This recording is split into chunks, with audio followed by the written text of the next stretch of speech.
Welcome back to the channel. It's your boy KT, and today we're going to be reacting to some of my favorite. This is by Llama Art, and this one is called Hitchhiker's Horror Stories Animated.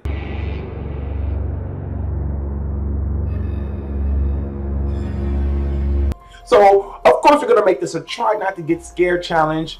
If you get scared, you lose. So, you have to comment me in the section and say, you lost. And if you lost, well, you got to smash the like button most indefinitely. Make sure you watch the video to the end because I have a surprise for you. A surprise prank. 3 months after I turned 16 in 2005, I got my first car, a '99 Toyota Camry. On a warm Saturday night, when my friend Alex invited me over to one of his friend's big parties, I knew I wouldn't be in a condition to drive the Camry home afterward. So we carpooled with Alex's girlfriend, Brianna. We lived in the countryside of Virginia, meaning less big parties. Meaning when there was a big party, it was a huge deal and everyone would go. We lived about 5 to 10 minutes away from this kid's house. I knew where he lived as I was acquainted with him, but not exactly friends. The whole ride there, we took the same 2-lane highway type road through the woods, and this kid's house was actually on this road further down. At certain points on this road, there were a few houses on either side, and then it would just go back to being a long, empty highway again. The house was tiny, like a lot of houses around the area, but the party was held outside anyways, since his closest neighbors were relatively far away, and noise wasn't an issue. That's late. You ain't got no neighbors, so your parties could be as loud as you want. I'll skip most of the party up until the point that Brianna, who was supposed to be our designated driver, had to suddenly leave for a small family emergency. Alex said it was fine and that we'd find a ride home. Well, fast forward another few hours and another few drinks, and I could barely even walk straight. I checked my watch, and it was like 2 in the morning.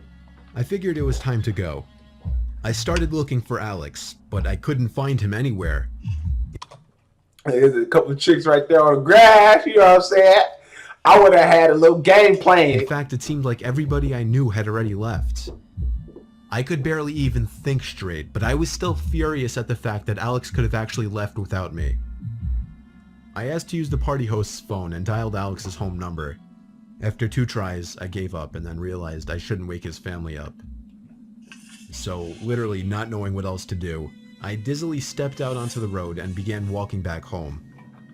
I knew this walk would take anywhere from half an hour to an hour in my condition. Maybe after 15 minutes of walking down the road, the slight shine of car headlights on the road was fading in from behind me.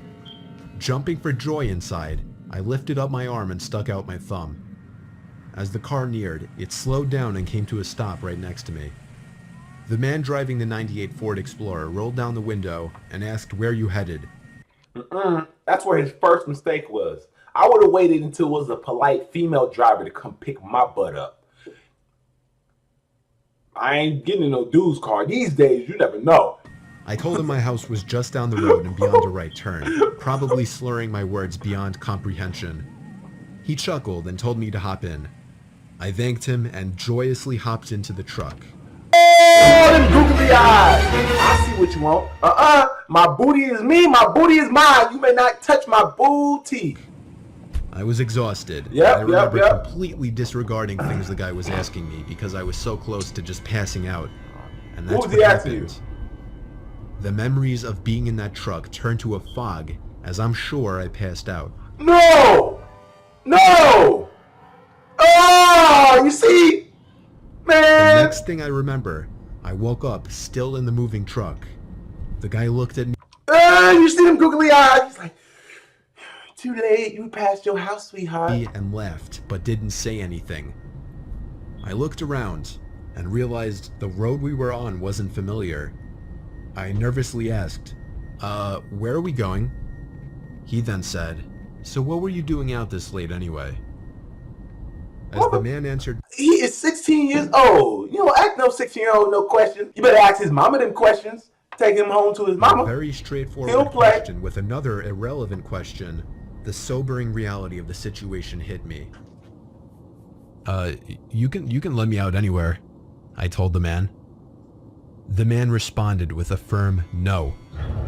Excuse me? I felt like throwing up as he said that. No, I really actually felt like I was going to throw up.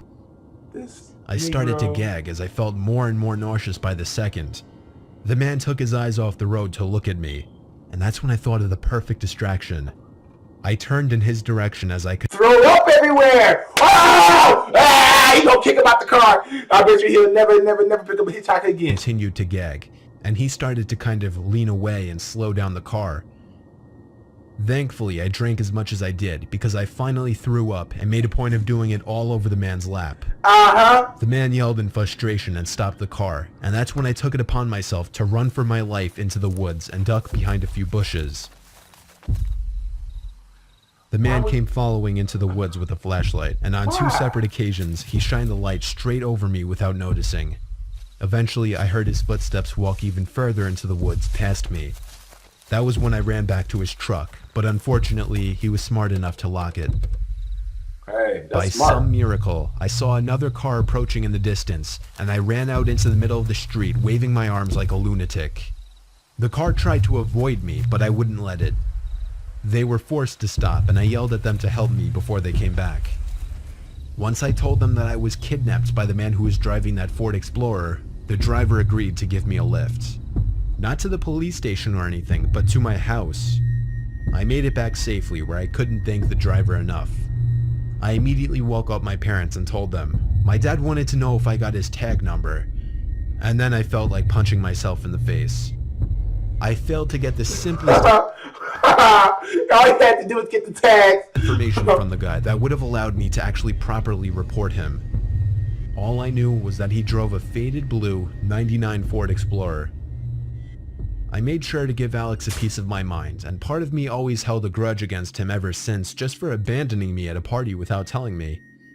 I haven't seen him in 4 years now, however, and this was actually the first time I even thought about this incident for almost a year now.